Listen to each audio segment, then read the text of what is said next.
ప్రియమైనటువంటి దేవుని వల్లారా, అపోస్తలుడైనటువంటి పౌలు మూడో ప్రయాణంలో రాసినటువంటి కొరింథీయులకు రాసిన 2వ పత్రికలో మనము పౌలు యొక్క అపోస్తలత్వం గురించి వారు అభ్యంతరాన్ని తెలియచేయక, లేకపోతే ఆయన యొక్క అపోస్తలం మీద కొన్ని అపోహలు సృష్టించి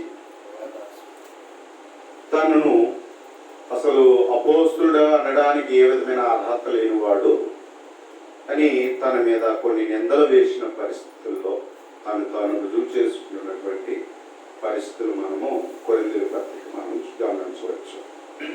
కాబట్టి జాగ్రత్తగా ఆలోచన చేద్దాం. 2వ అధ్యాయానికి వస్తే కొరింథీయులకు రాసిన 2వ పత్రిక 2వ అధ్యాయం మనం గమనించగలిగితే 14వ వచనం నుండి మనం చూసినప్పుడు మా ద్వారా ప్రతి స్థలమందును క్రీస్తును గుర్చిన జ్ఞానం యొక్క సువాసనను కనపరుచు ఆయన యందు మమ్మను ఎల్లప్పుడూ విజయోత్సవంతో ఊరేగించుతున్న దేవునికి స్తోత్రం. రక్షింపబడి వారి పట్లను నశించు వారి పట్లను మేము దేవునికి క్రీస్తు సువాసన ఉన్నాం. నశించు వారికి మరణార్థమైన మరణపు వాసనగాను, రక్షింపబడి వారికి జీవార్థమైన జీవవాసనగాను ఉన్నాం. కాబట్టి ఇట్టి సంగతులకు చాలిన వాడెవడు? మేము దేవుని వాక్యమును కలిపి చెరిపేడు అనేకుల వలె ఉండక నిష్కాపట్యం గలవారమును దేవుని వలన నియమింపబడిన వారమై ఉండి క్రీస్తునందు దేవుని ఎదుట బోధించుచున్నాం.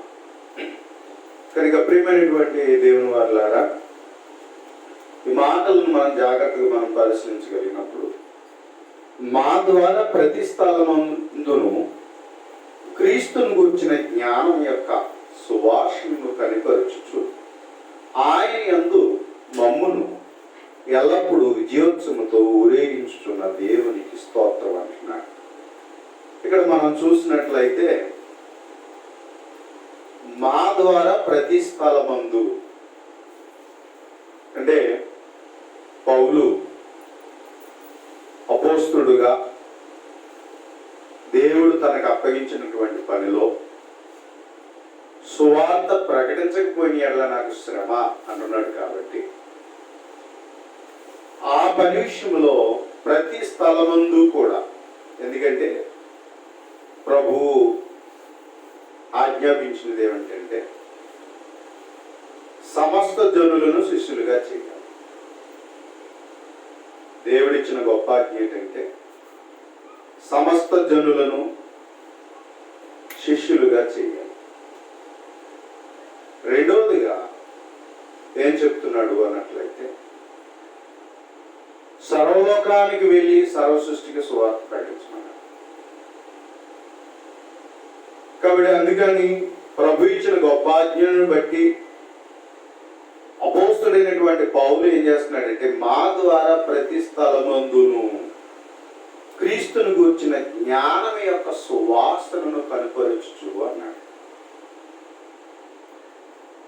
క్రీస్తును గూర్చిన జ్ఞానం యొక్క సువాసన కనపరచుచు ఆయన యందు మమ్మును ఎల్లప్పుడూ విజయోత్సవముతో ఊరేగించుచున్న దేవునికి స్తోత్రం అన్నాడు. విజయోత్సవము అనేటువంటి పదం మనం చూస్తే, విజయోత్సవం ఈ మాట మనం చూసినప్పుడు పూర్వమందు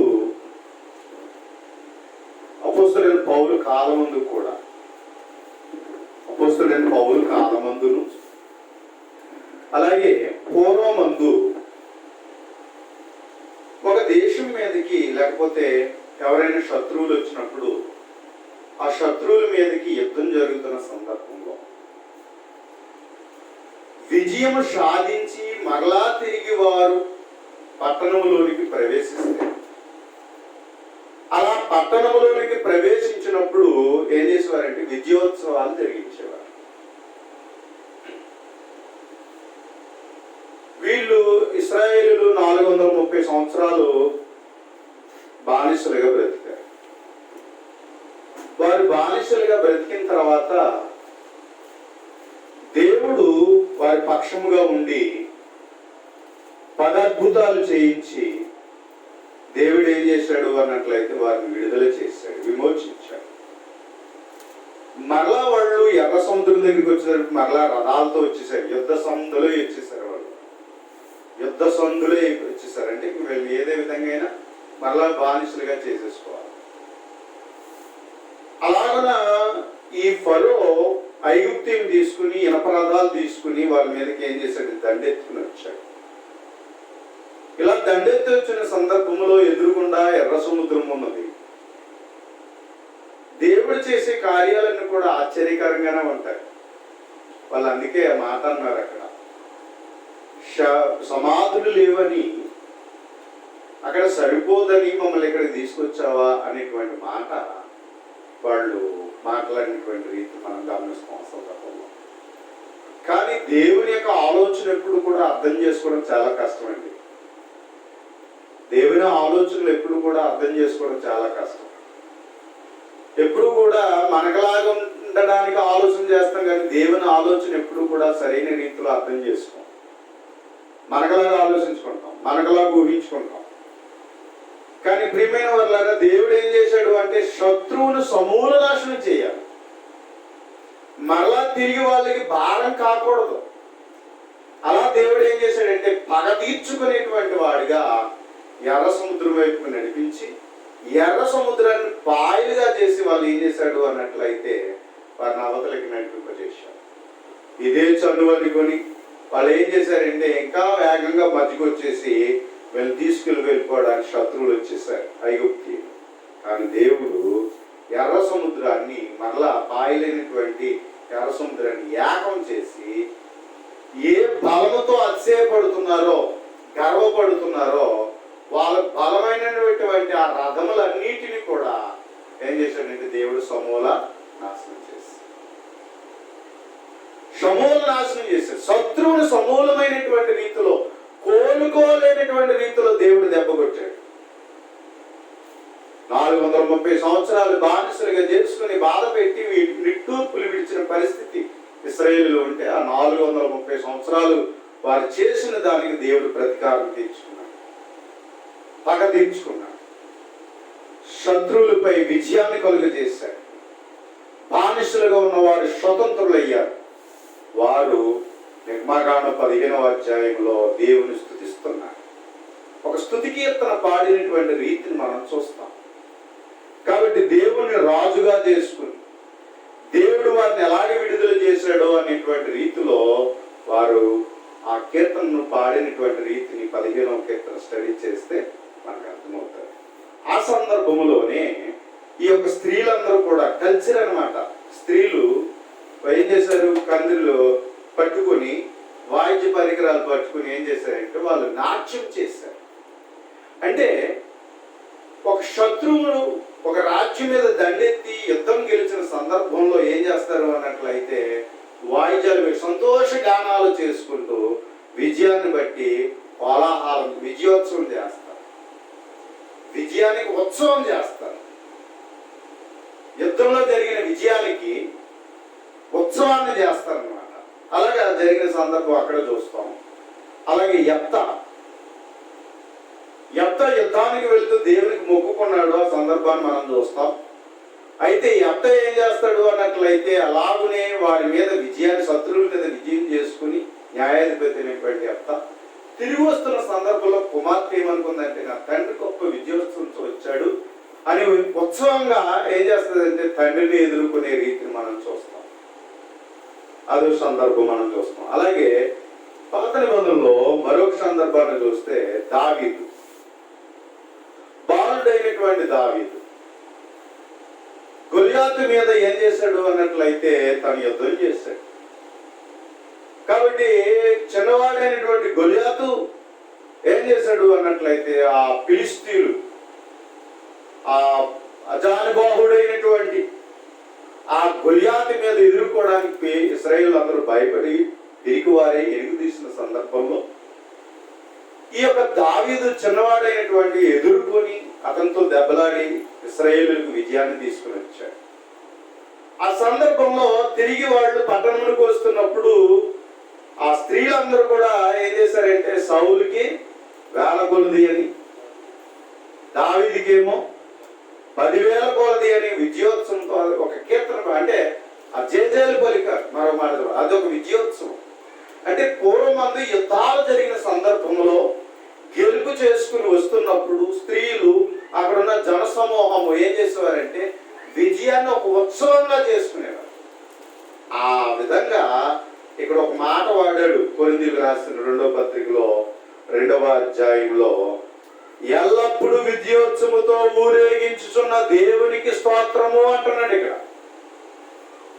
అంటే ఏం జరుగుతుందయ్యా అన్నట్లయితే గొప్ప విజయోత్సవం. ఏంటి విజయోత్సవం అంటే పాపము మీద మనిషి నశించిపోయి బానిస అయిపోయాడు కదా, పాపపు బానిసత్వంలో మరణములో మానవుడు నశించిపోయినటువంటి స్థితిలో ఉన్నాడు.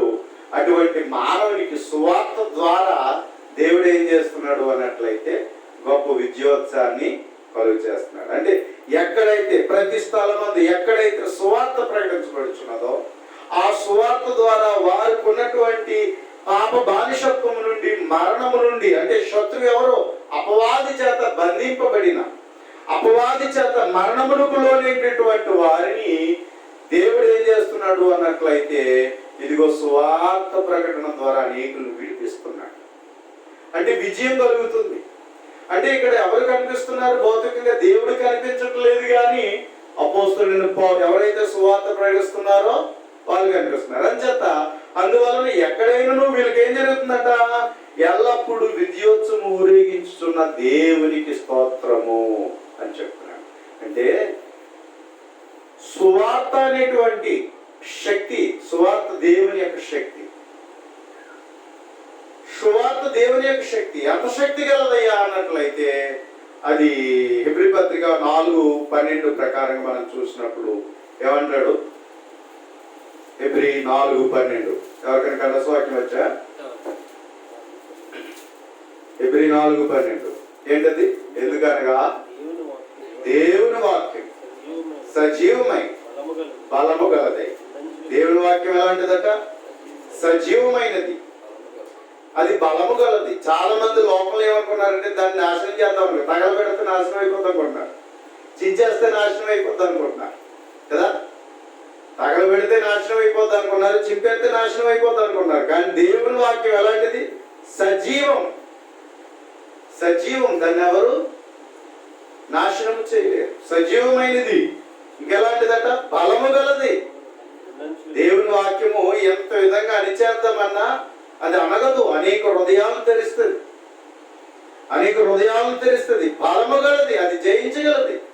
కాబట్టి అందుచేత ఎక్కడికైనా ఈ సువార్త ప్రకటిస్తే చాలు, ఆ పని జరిగిస్తే చాలు, అనేక మంది జీవితాలలో సజీవమై బలము గలదై రెండంచులు గల ఎటువంటి ఖడ్గం కంటే వాడిగా ఉండి ప్రాణాత్మలను కీలను విభజించిన మూలుగులను విభజించినంత మటుకు దూరుచు హృదయం యొక్క తలంపులను ఏం చేస్తుంది? శోధించుతున్నది. కాబట్టి సువార్త ప్రకటన ద్వారా పాపి రక్షింపబడుతున్నాడు. సువార్త ప్రకటన ద్వారా పాపి రక్షింపబడుతున్నాడు. దేవునికి విజయం కలుగుతుంది, ఆయన పనివారికి విజయం కలుగుతుంది, సంఘానికి విజయం కలుగుతుంది. విజయోత్సవాన్ని దేవుడు అనుగ్రహిస్తున్నాడు. కాబట్టి అందుచేత దేవుడు ఇటువంటి పని నాకు ఇచ్చాడు అని చెప్పి దేవునికి స్తోత్రము చెల్లిస్తున్నాడు. విజయోత్సవంతో ఊరేగించుచున్న దేవునికి స్తోత్రము అని చెప్తున్నాడు.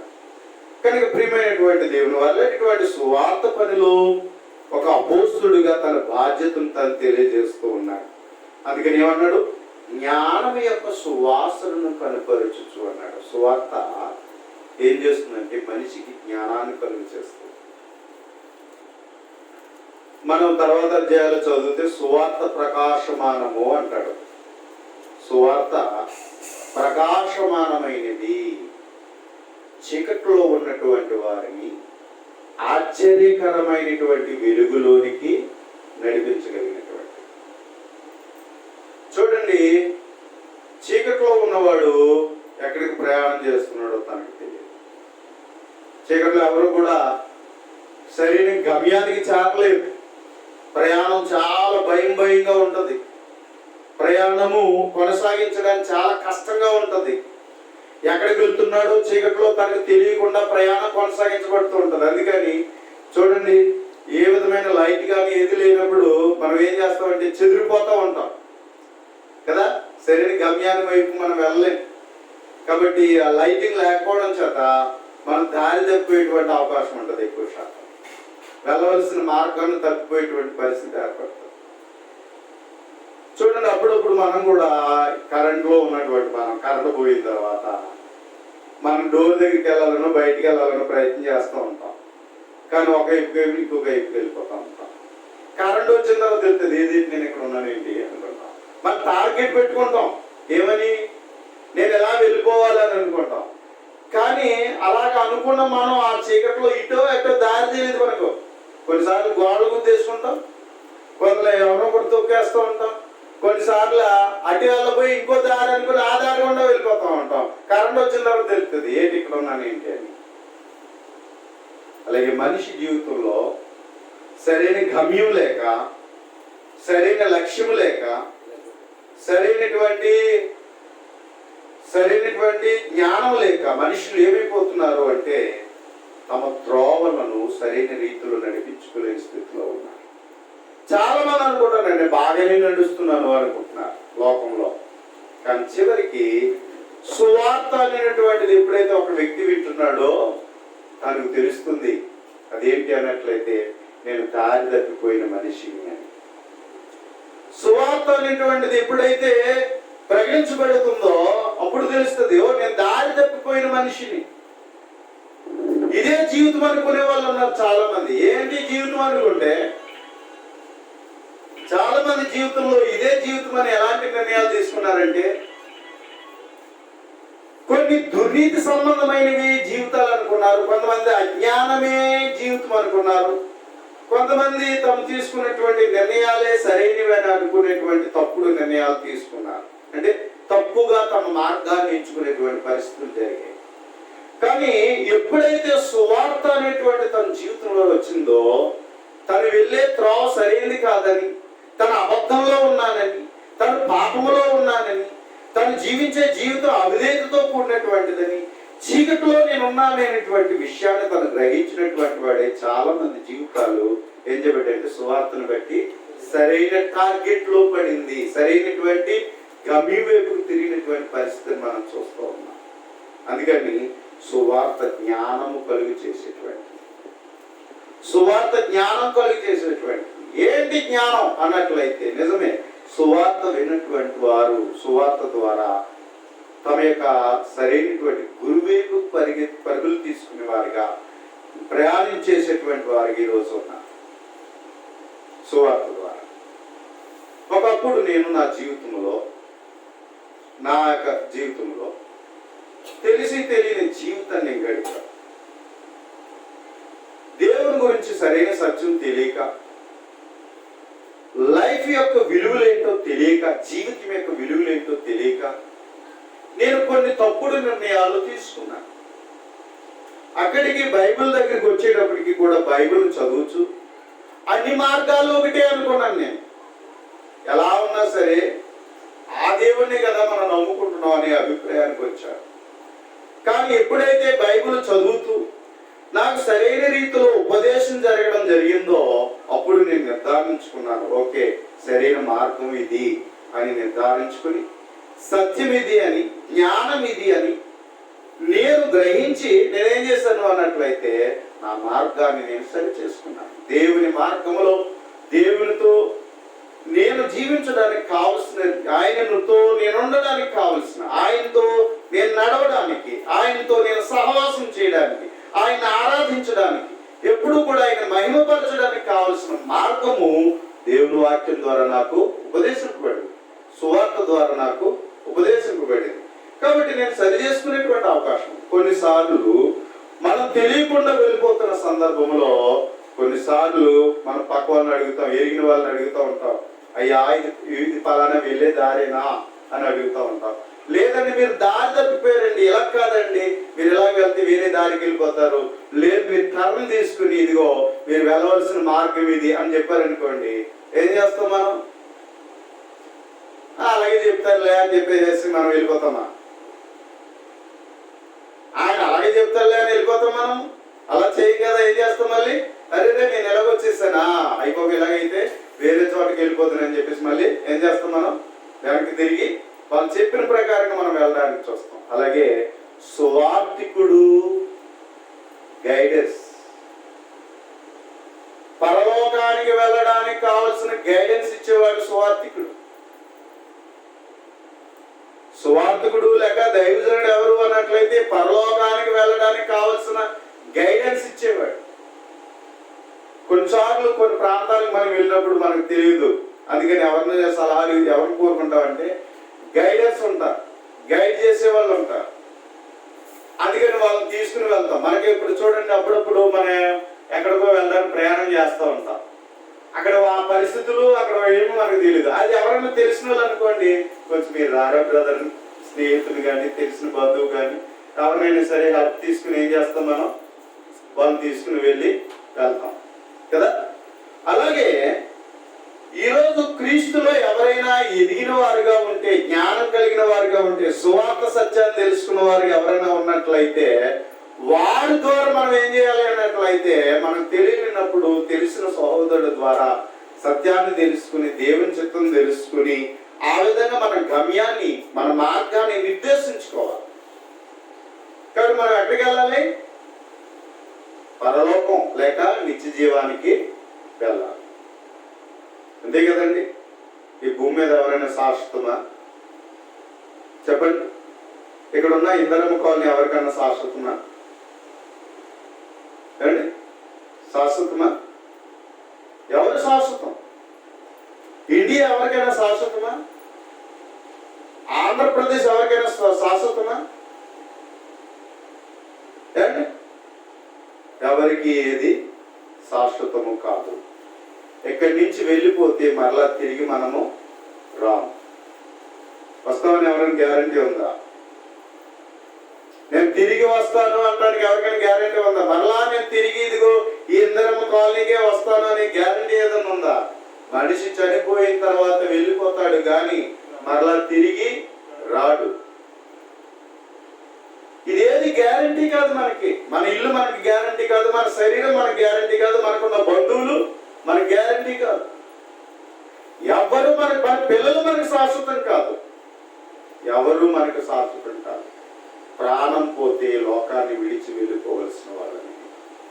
మరి వెళ్ళిపోయే నువ్వు ఎక్కడికి వెళ్తావు? ఎక్కడికి వెళ్తావు? అలా వెళ్ళడానికి మార్గం ఏది? అలా వెళ్ళడానికి మార్గం ఏది? ఎవరు పరలోకానికి ఎక్కిపోయారు? పరలోకం నుండి వచ్చిన వాళ్ళమే మనం అందరం, కాదట్లా దేవుని యొద్ద నుండి వచ్చిన వాళ్ళమే. కానీ తిరిగి దేవుని యొద్దకు వెళ్ళిన వాళ్ళు ఎవరు? ఎవరు అంటే ఒక్క ప్రభువైన యేసుక్రీస్తు ఒక్కడే. ఆయన పరలోకము నుండి వచ్చి మరలా తిరిగి పరలోకమునికి ఎక్కిపోయిన వాడు ఎవరయ్యా అంటే యేసుక్రీస్తు ఒక్కడే. యేసుక్రీస్తు ఒక్కడే. మరలా మనం ఆయన ద్వారానే మరలా ఎక్కడికి వెళ్ళగలం? మనం పరలోకానికి వెళ్ళగలం. అందుకే ఆయన తిరిగి రాని ఉన్నాడు.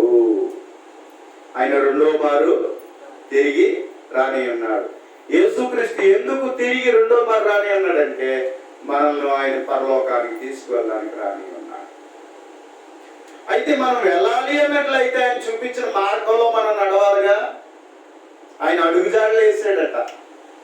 పరలోకానికి వెళ్ళడానికి కావలసిన అడుగుజాడలు వేశాడు. ఆ అడుగుజాడలే సువార్త, అడుగుజాడలే సువార్త, ఆ అడుగుజాడలే సంఘం. కాబట్టి ప్రియమైన వాళ్ళని అందుకని ఈరోజు మనం ఏం చేయాలన్నట్లయితే అందుకే సువార్త ప్రకటించబడుచు. ఆ మార్గంలోనికి రండి, ఆ మార్గంలోనే ప్రయాణించండి అని సువార్త ప్రకటించబడుచున్నారు. కాబట్టి సువార్త వినుచున్న ప్రతి ఒక్కరూ కూడా జ్ఞానాన్ని పొందవలసిన వాడై ఉన్నాడు. దేవుడు సువార్తను జ్ఞానంగా మనకు అనుగ్రహింపజేశాడు. కొరింథీయులకు రాసిన మొదటి పత్రికలో, కొరింథీయులకు రాసిన మొదటి పత్రిక 2వ అధ్యాయం, కొరింథీయులకు రాసినటువంటి మొదటి పత్రిక 2వ అధ్యాయము 7వ 6వ వచనం నుండి. పరిపూర్ణులైన పరిపూర్ణులైన వారి మధ్య జ్ఞానమును బోధించుచున్నాము, అది ఈ లోక జ్ఞానము కాదు. నిరర్ధకులైపోతున్న ఈ లోకాధికారుల జ్ఞానమును కాదు గాని దేవుని జ్ఞానము మర్మమైనట్టుగా బోధించుతున్నావు. ఈ జ్ఞానం మరుగై ఉండెను, జగదుత్పత్తి ముందుగానే దీనిని దేవుడు మన మహిమ నిమిత్తము నియమించెను అని చెప్తున్నాడు. సువార్త దేవుని యొక్క జ్ఞానం, సువార్త దేవుని యొక్క జ్ఞానమై ఉన్నది. సువార్త అంటే అమెరికా వాళ్ళది కాదు. చాలా మంది అమెరికా వాళ్ళది, లేకపోతే బ్రిటిష్ వాళ్ళది, ప్రాచ్య దేశాల వారిది అనుకుంటున్నారు. సువార్త అన్నటువంటిది దేవుని జ్ఞానం. అది జగత్తు పునాది వేయబడక మునిపే మన కొరకు క్రీస్తునందు నియమించబడినటువంటి, నిర్ణయించబడినటువంటి. కాబట్టి ఆ జ్ఞానము క్రీస్తు ద్వారా మనకు అనుగ్రహించబడింది. కాబట్టి అందుకని అది మరుగై ఉన్నది. జగదుత్పత్తి ముందుగానే దేవుడు దీనిని మన మహిమ నిమిత్తం నియమించను అని చెప్తున్నాడు. అందుకని సువార్త దేవుని జ్ఞానం. సువార్త విన్న వాళ్ళకి ఏం జరిగింది అన్నట్లయితే, ప్రియమైన వాళ్ళరా, సువార్త విన్నటువంటి వాళ్ళకి జ్ఞానం వచ్చింది. సువార్త విన్న వాళ్ళకి ఏమొచ్చింది? జ్ఞానం వచ్చింది. సువార్త విన్న వాళ్ళు బూతులు మానేశారండి. సువార్త విన్న వాళ్ళు బూతులు మానేశారు. అవునా? సువార్త విన్న వాళ్ళు కోపపడడం మానేశారు. సువార్త విన్నటువంటి వాళ్ళు తాగుడు బతుకు మానేశారు. సువార్త విన్నటువంటి వాళ్ళు వ్యభిచారం మానేశారు. సువార్త విన్నటువంటి వారు చాలా జీవితాలలో నరహత్య చేసిన వాడు మారిపోయాడు. దొంగతనం జీవితాన్ని గడిపిన వాడు దొంగతనాలు మానేశాడు. దుర్మార్గంగా బ్రతికిన వాడు దుర్మార్గపు చర్యలు మానేశాడు. చెడు జీవితాన్ని మానివేశాడు. ఈ జ్ఞానం ఎలా వచ్చింది? సువార్త దేవుని యొక్క జ్ఞానం. కనుక ఏ వ్యక్తి అయితే సువార్త విన్నాడో ఆ వ్యక్తి యొక్క జీవితంలో చెడు అలవాట్లన్నీ విడిచిపెట్టాడు. జీవము గల దేవుని తెలుసుకున్నాడు. ఆ దేవుని మార్గంలో నీతిని తెలుసుకున్నాడు, పవిత్రతను తెలుసుకున్నాడు. అలాగున పరిశుద్ధుడిగా బ్రతకాలని నిర్ణయానికి వచ్చాడు. అలా నీతిమంతుడిగా తీర్చిదిద్దబడి నీతిగా బ్రతుకుతున్న వాళ్ళని చూస్తున్నాం. కానీ ఈ జ్ఞానం ఎక్కడిది? ఈ జ్ఞానం ఎక్కడిది? దేవుని జ్ఞానం. అందుకని సువార్త ఏమై ఉన్నది అన్నట్లయితే దేవుని యొక్క జ్ఞానపు సువాసన అంటున్నాడు కదా. ఆ మాట చెప్తున్నాడు. అక్కడ ఏమన్నాడు? కొరింథీయులకు రాసిన 2వ పత్రిక 14వ వచనంలో, మా ద్వారా ప్రతి స్థలమందును క్రీస్తును గుర్చిన జ్ఞానం యొక్క సువాసనను కనుకొరచు. ఏమొస్తుందట? సువాసన. సువాసన. కంపు కొట్టిన జీవితాలలో, చెడు వాసన వచ్చిన బ్రతుకులలో ఏమొచ్చింది? సువాసన. ఈ మాట అంటాడు పేతురు గారు. ఏమంటాడో చూడండి.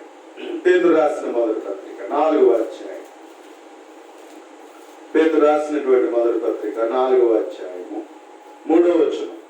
మనము పోకిరి చేష్టలు, దురాశలు, మద్యపానం, అల్లరితో కూడిన ఆటపాటలు, త్రాగుబోతులు, విందులు, చేయదగిన విగ్రహ పూజలు మొదలైన వాటి యందు నడుచుకొనుచు అన్యజనుల ఇష్టము నెరవేర్చుచుండుటకు గతించిన కాలమే చాలును. అపరిమితమైన ఆ దుర్వ్యాపారమునందు తమతో కూడా మీరు పరిగెత్తకపోయినందుకు వారు ఆశ్చర్యపడుచు మిమ్మును దూషించుచున్నారు. ఏంటి? ఒకప్పుడేమో ఇష్టం వచ్చినట్లుగా వాళ్ళతో కలిసి, అవునా, వాళ్ళతో కలిసి తాగి, ఏమంటే సిగరెట్లు కాల్చి, చుట్టలు కాల్చి, అవునా, బూతులాడుతూ, దెబ్బలాడుచు, ఏమంటే అల్లర్లు చేస్తూ, ఎంతో అసహ్యంగా బ్రతికినటువంటి చెడు కంపు కొట్టిన మానవ జీవితాలు, చెడు కంపు కొట్టిన మానవ జీవితాలు ఎవరు చూసుకుని అసహించుకునే బ్రతుకులు. అలాంటి అసహించుకునేటువంటి బ్రతుకుల్లో నుండి సువార్త విన్న తర్వాత ఏం జరిగింది? అవన్నీ విడిచిపెట్టి మారు మనసు పొంది, అవన్నీ విడిచిపెట్టి వాటి విషయంలో చచ్చిపోయి, అయ్యా ఇక్కడి నుంచి నేను అలాంటి వాడిని కాదు, అవి ఎప్పుడో మానేశాను అనేటువంటి వాళ్ళని చూస్తున్నాను. కదా. దానికి ఆశ్చర్యం, ఊరే నువ్వు మొన్నటి వరకు నువ్వు ఇలా ఉండేవాడు కదరా, మాతో ఇలా చేసేవాడు కదరా, మాకంటే ఎక్కువ చేసేవాడు కదరా, ఈ రోజు నువ్వు ఇలా మాట్లాడుతున్నావు ఏంటని ఏమొస్తుంది? ఆశ్చర్యం. అబ్బో, అంటే బతుబరుడు అయిపోయావు, బతుబరుడు అయిపోయావు. ఆయన బతుబరుడు అయిపోయాడు, రేపు మనతో ఏమొస్తాడో. ఇలాంటి దోషణ మాటలు కూడా జరుగుతున్నటువంటి పరిస్థితి మనం చూస్తున్నాం. అంటే ఒక పక్కన ఆశ్చర్యం ఎలా జరిగింది? సువార్త వినుట ద్వారా. ఆ సువార్త వ్యక్తిని మార్చింది, అలా మనలో మార్చింది, మనలో మార్పు తీసుకొచ్చింది. చాలా మందిని మనల్ని అలాగే మార్చింది సువార్త. ఒకప్పుడు ఇసురుగా వెళ్ళిపోయి కొట్లాడికి వెళ్ళిన మనం, బూతులాడిన మనం, సరస్వత్తులాడిన మనం, అలాగే జీవించిన మన జీవితాల్లో సువార్త ఏం చేసిందంటే మనల్ని మార్చింది కదా. మనల్ని మార్చింది. మనలో ఉన్నటువంటి ఆ చెడు వాసన నుండి ఒక పరిమళమైన వాసన ఈరోజు మన జీవితంలో కలుగుతున్న రీతి మనం చూస్తున్నాం. అందుకే ఇది జ్ఞానపు సువాసన అన్నాడు పౌలు గారు. మేము ఎక్కడికి వెళ్తే అక్కడ సువార్త ప్రకటిస్తే ఏం జరిగింది? జ్ఞానపు సువాసన. నాకు తెలిసిన ఒక వ్యక్తి ఉన్నాడు, ఇక తన జీవితంలో త్రాగుడే త్రాగుడు, త్రాగుడే త్రాగుడు. ఇంకా ఇంట్లో వస్తువులన్నీ పట్టుకెళ్ళి తాగేసేవాడు. ఏ వస్తువు ఉన్నా సరే తాగేసేవాడు. అలాంటి వ్యక్తి కుటుంబంలో భార్య దుఃఖం, అయ్యో సంసారం ఎలా నడుస్తుంది, ఇలా చేస్తే ఎలా అని చెప్పేసి ఎంతో బాధ. కాబట్టి తాగితే ఇంకెంత అసభ్యంగా, ఎంత చిరాకుగా ఉండేవాడు అన్నట్లయితే చాలా బాధపడినటువంటి పరిస్థితులు. ప్రేమైన వాళ్ళారా, అయితే ఆమె ప్రార్థన చేసింది, జాయిగా దేవుని సన్నిధికి నడిపించింది, వాక్యం వింటూ తన జీవితంలో అలవాటును మార్చుకున్నాడు. దేవుడే మార్చాడు, సువార్త మార్చింది. సువార్త దేవుని యొక్క శక్తి ఆ వ్యక్తి యొక్క జీవితంలో ఆ చెడు అలవాట్లన్నీ మార్చుకుని ఈరోజు చక్కగా పని చేసుకుని ఆ జీత డబ్బులు తెచ్చి భార్యకి ఇచ్చి చక్కగా పిల్లం బిడ్డలను చక్కగా పోషించుకుంటున్నాడు. ఈరోజు భార్య ఎంతో సంతోషంగా ఉంది. ఒకప్పుడు లోకంలో ఏమైనా తీర్థాలు అడావుళ్ళు జరిగినాయి అనుకోండి, తెచ్చేసుకోవడం, తాగేయడం. కానీ ఇప్పుడు ఆ జీవితం లేదు. ఎంతో అందంగా సువాసనగా తన బ్రతుకు మారింది. ఎవరైనా ఏదైనా అన్నారనుకో, నేను లేదండి, నేను అలవాటు మేము ఎప్పుడో మానేశానండి, నేను రానండి అని చెప్తున్నాడు, నేను తాగనండి అని చెప్తున్నాడు. కనుక ప్రియమైనటువంటి దేవుడు ఎవరు మార్చారు? డబ్బులు ఏమి నుంచి మార్చారా? ఏమండి, లోకం అనుకుంటుంది కదా, అమ్ముడు పోయారండి. కొన్ని అమ్ముడు పోతా డబ్బులు ఇస్తే మారిపోతుంది. అలాగా కొన్ని అమెరికా వాళ్ళు లేకపోతే ఎవరో ఒక డబ్బులు ఇస్తే కొన్ని ఏదైనా చెప్తే మార్పు వచ్చేద్దా? కొన్ని అలాగే ఎవరైనా మారిపోయే వాళ్ళు ఉన్నారు, అలా మార్చేయడానికి ఏమైనా ఉందా? మార్చగలిగింది సువార్త యొక్క శక్తి. అది దేవుని జ్ఞానంతో కూడినటువంటిది. అందుకని ఏ వ్యక్తి అయితే మనసు పెట్టింటాడో మనసు మారిపోతుంది. మనసు పెట్టింటే చాలు ఏమొస్తుంది? మారు మనసు వచ్చేది. కాబట్టి అంత శక్తి కలది దేవుని మాట. వింటే చాలండి, మనస్సు పెట్టింటే చాలు తన బ్రతుకులో మార్పు వస్తుంది. కానీ ప్రియమైన వాళ్ళ అంత శక్తి కలది దేవుని యొక్క వాక్యం, సువార్త. అందుకని పౌలు చెప్తున్నాడు, మా ద్వారా ఎలాగ జరిగింది, ఎంత చక్కటి విజయోత్సవాన్ని దేవుడు మాకు అనుగ్రహించాడని చెప్తున్నాడు. అందుకని 15వ వచనంలో రక్షింపబడి వారి పట్లను నశించు వారి పట్లను మేము దేవునికి క్రీస్తు సువాసన అయి ఉన్నాం. రక్షించబడి వారి పట్లను నశించు వారి పట్లను మేము ఏమై ఉన్నాము అన్నట్లయితే దేవునికి క్రీస్తు సువాసన, దేవునికి క్రీస్తు సువాసన అయి ఉన్నాం. కాబట్టి ప్రియమైన వాళ్ళ సువార్త అనేటువంటిది పరిమళత్వముతో నింపబడినటువంటి మంచి సువాసన గల సువార్త అనేటువంటిది. అది పూసుకుంటే చాలండి, అది కలిగి ఉంటే చాలండి, మళ్ళీ ఏమొస్తుంది? సువాసన వస్తుంది. మనలో ఉన్న ఈ మరణపు, పాపపు, ఈ దోషపూరితమైనటువంటి చెడు వాసన ఉంటదే, కానీ సువార్త అనేటువంటి దాన్ని అన్నిటిని కడిగివేసి దాని అన్నిటిలో నుంచి విడుదల చేసి మనకేం కలుగు చేస్తుంది? సువాసన కలుగు చేస్తుంది. సువార్తలో సువాసన ఉంది. చూడండి, చెమట గొప్పు పట్టకుండా ఏం చేస్తూ ఉంటాం మనం? పరిమళాలు వాడుతూ ఉంటాం కదా, సువాసనలు. ఏమంటారు వాటిని? సెంట్స్ వాడతాం కదా, పెర్ఫ్యూమ్స్ వాడతాం. అంటే ఈ సెంట్లు లేకపోతే పెర్ఫ్యూమ్స్ ఎందుకు వాడతాం అంటే చెమట గొప్పు గట్ట పట్టకుండా అది ఏం చేస్తుంది అన్నట్లయితే. అలాగే చచ్చిపోయిన వాళ్ళకి బాడీ స్ప్రే చేస్తూ ఉంటాం. ఎందుకని ఆ చచ్చిపోయినాడు ఏమవుతాడు? స్మెల్ వచ్చేస్తాడు కదా. చచ్చిపోయిన వెంటనే బాడీ ఏమొచ్చేస్తుంది? అది పాడైపోతూ బ్యాడ్ స్మెల్ వచ్చేస్తాం. అవునా? బ్యాడ్ స్మెల్ ఒక్క రోజు 2 రోజులు దాటిందని ఉంచలేము బాడీని అసలు. మర్నాడికే బ్యాడ్ స్మెల్ వచ్చేస్తాం. అందుకని ఆ స్మెల్ తగలకుండా ఏం చేస్తూ ఉంటారు? సెంట్లు ఎక్కువ కొడతా ఉంటారు. ఎక్కువ పౌడర్స్, సెంట్లు ఇవన్నీ కొట్టడం వల్ల ఏమవుతుందంటే ఆ బ్యాడ్ స్మెల్ రాకుండా ఇది కవర్ చేస్తుంది అనమాట. అలాగే పాపముల చేతను అపరాధముల చేతను చచ్చి మన కుళ్ళు కొప్పు కొడుతున్న వాళ్ళు మన జీవితాలు. పాపముల చేతను అపరాధముల చేతను చచ్చిన వాళ్ళపై మనకి ఏంటడా? కుళ్ళు వాసన వస్తున్నాం మనం. ఏమండి?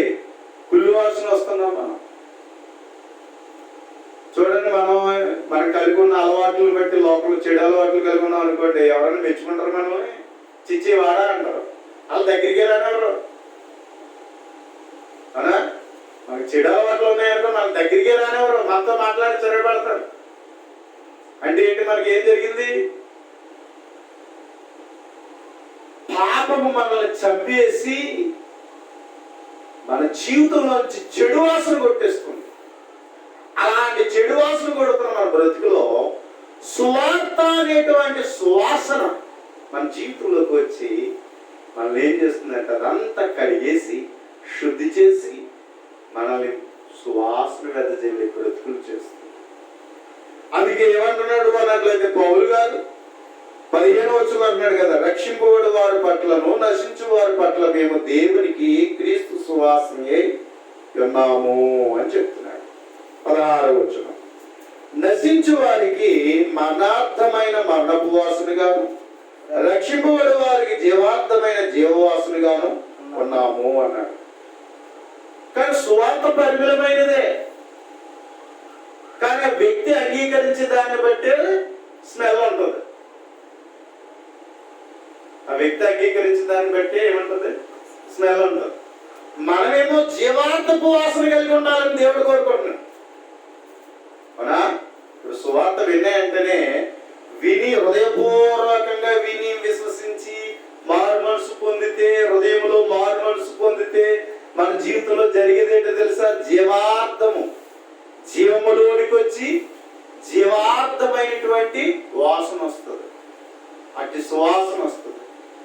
లేదు, ఎంత సువార్త అయినా సరే మారిన వాళ్ళు ఉంటారండి. ఎంత సువార్త ప్రకటపడుతున్నా చెవుల వరకే వెళ్తుంది కానీ లోపలికి వెళ్తాం. చచ్చినోడి దగ్గర ఏడుతో ఉంటారు కదా, పిల్లలు అడుగుతూ పాపం ఆ పిల్లలను చూస్తే జాలేసి వస్తుంది. చంటి పిల్లలు చూస్తే ఈ చిన్న పిల్లలు కలిగిన తల్లిలు చనిపోయినప్పుడు మా అమ్మ పడుకుంది అనుకుంటాడు పాపం. చాలా బాధేస్తుంది. లేపుతూ ఉంటాడు అమ్మ అమ్మ. ఆ పాలు తాగే పిల్లలు ఏం చేస్తారంటే ఆ పడి ఆ తిట్టు పట్టుకుని ఆ పాలును తాగుతూ ఉంటారు. జాలేసుకొచ్చారు. మా అమ్మ పడుకుందా లెగిస్తుందిలే అనుకుంటాడు. ఆ సిచ్యువేషన్ చూస్తే చాలా జాలేసుకొస్తుంది. ఆ పిల్లలకి తెలియదు. ఒక్కొక్క చిన్నవాడు అన్నాడు, నానా లే నానా లే, రా నానా రా అని ఏడుతూ ఉన్న సందర్భంలో చాలా బాధ కలుగుతుంది. కానీ ఆ ఏడుపు ఎక్కడి వరకు వెళ్తుంది? చెవులు లోపలికి వెళ్దో. ఆ చెవి చచ్చిపోయింది. ఆ చెవి లోపలికి వెళ్దో. ప్రియమైన వాళ్ళు చాలా మంది అలాగే ఉన్నారు. పై పైనే వింటున్నారు. కళ్ళు ఉంటాయి కానీ చూడవు, చెవులు ఉంటాయి కానీ వినరు. అసలు ఏ కదలకుండా చచ్చిన వాళ్ళలాగా ఉంటారంతే. సువార్త అనేటువంటిది వాళ్ళు పై పైనే పరిమళత్వం ఇస్తుంది కానీ లోపల మాత్రం పరిమళత్వాన్ని ఇవ్వడం లేదు. అందుకనే కొందరు కొందరికి మరణార్థమైన వాసనగా ఉందంటే సువార్త. కానీ కొందరు జీవితాలలో ఏం జరుగుతుందట? జీవార్థమైనటువంటి సువాసన ఉన్నదని పౌలు గారు చెప్తా ఉన్నాడు. నశించు వారికి మరణార్థమైన మరణపు వాసనగాను, రక్షింపబడి వారికి జీవార్థమైన జీవవాసనగాను మేము ఉన్నాము అని పౌలు గారు చెప్తున్నాడు. నిజమే. ఈ రోజు సువార్తికుడు ఏం కలిగి ఉన్నాడంటే సువార్త అనే పరిమళత్వాన్ని తీసుకుంటాడు. బొక్కవాడు ఏం చేస్తూ ఉంటాడు? బొక్కవాడు ఏం చేస్తాడు? సెంటు తీసుకుని సెంటు అని అమ్ముకుంటాడు. కొన్నవాళ్ళ ఇంట్లోనే సువాసన ఉంటుంది, అంతే కదా? కొన్నవాళ్ళ ఇంట్లోనే సువాసన ఉంటుంది. కొన్నవాళ్ళ ఇంకా ఎలా ఉంటుంది? ఒక్కోటి ఊరంటే తిరుగుతాడు. ఎవరు కొనుక్కుంటారో ఆ ఇంట్లో పరిమళత్వం ఉంటుంది. అలాగే ఎవరైతే సువార్త వింటారో, ఎవరైతే అంగీకరిస్తారో, ఆ సువార్తకి ఎవరైతే లోబడతారో వాళ్ళకే వాళ్ళ జీవితాల్లోనే జీవార్థమైన వాసన ఉంటుంది. కొంతమంది ఏదో చూసి ఆ ఎందుకులే మనకు అనుకుంటారు. ఎలా ఉంటుందో ఇంటికి సువాసన? కొన్నవాళ్ళు ఉంటుంది కదా, అప్పుడప్పుడు ఫంక్షన్ రాసుకుని వెళ్తూ ఉంటారు. ఎంత గుబాలిస్తుందండి ఉంది కాబట్టి. లేకపోతే అలాగా ఈరోజు సువార్త ప్రకటించబడుతున్నది. ఏ వ్యక్తి అయితే విని దానిని హృదయంలో దాచుకుంటాడో అతని జీవార్థమైన వాసన. కానీ విని దాన్ని నిర్లక్ష్యం పెట్టే వాడి జీవితంలో మరణార్థమైన వాసన. కనుక అలాగే నా పౌలు గారు మనకి తెలియజేస్తూ ఉన్నాడు. కాబట్టి 17వ వచనంలో ఒక ప్రాముఖ్యమైన సంగతిని చెప్తున్నాడు, చూడండి. కావున ఇట్టి సంగతులకు చాలిన వాడెవరు, ఇట్టి సంగతులకు చాలిన వాడెవరు?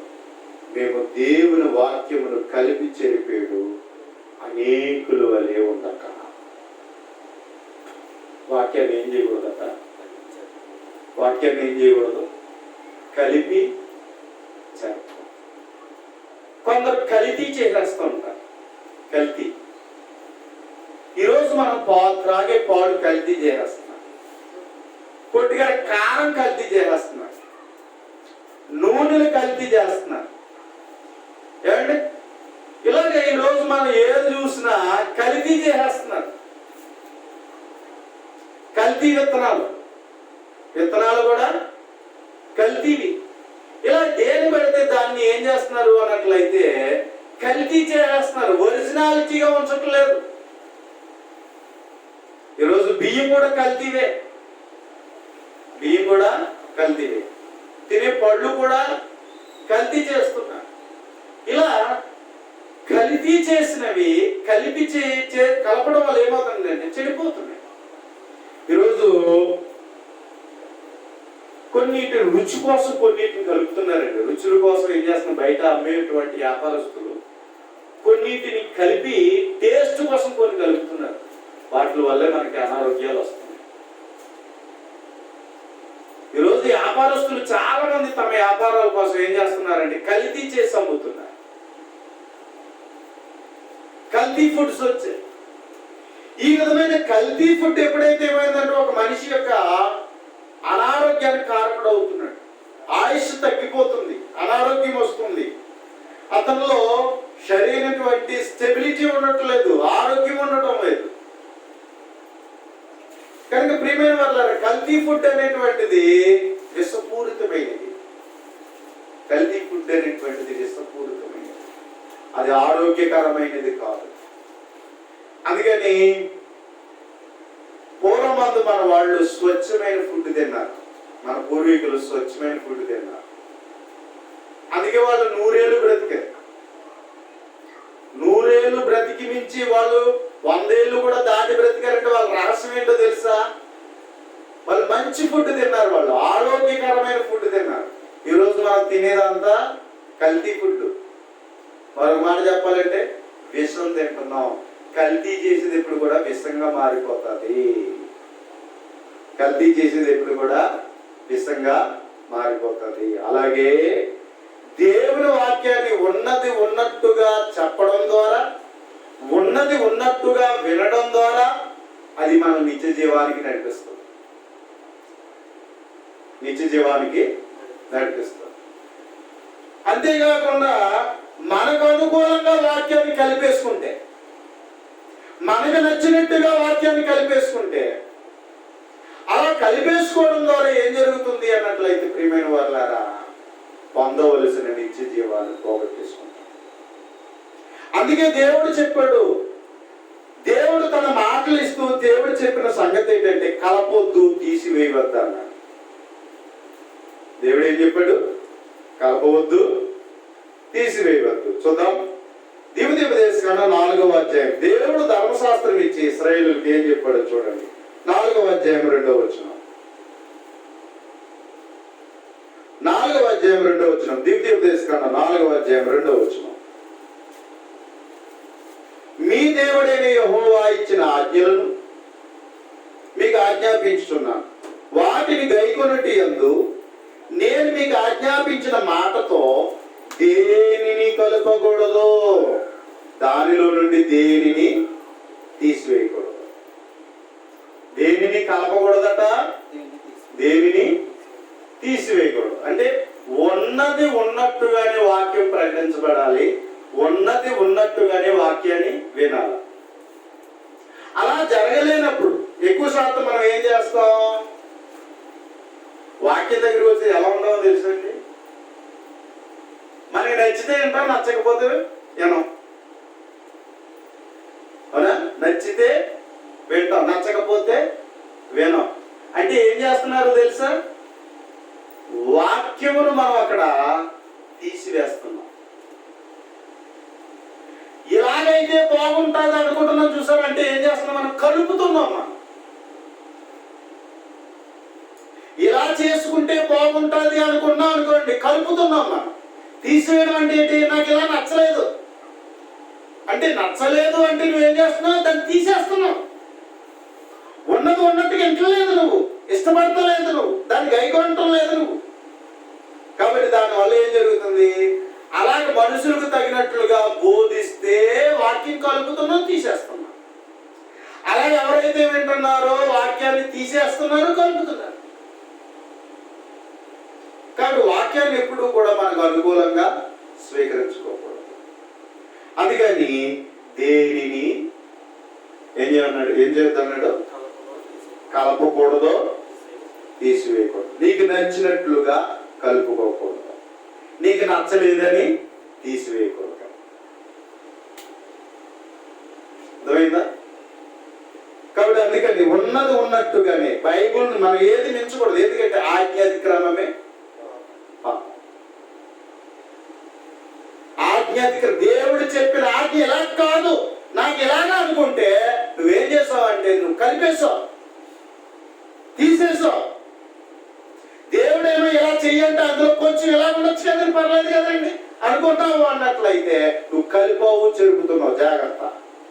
ఇందులో తప్పేముందండి, ఎలాగే చేస్తే తప్పేముంది అన్నవాళ్ళు కలుపుతున్నారు, తీసేస్తున్నారు.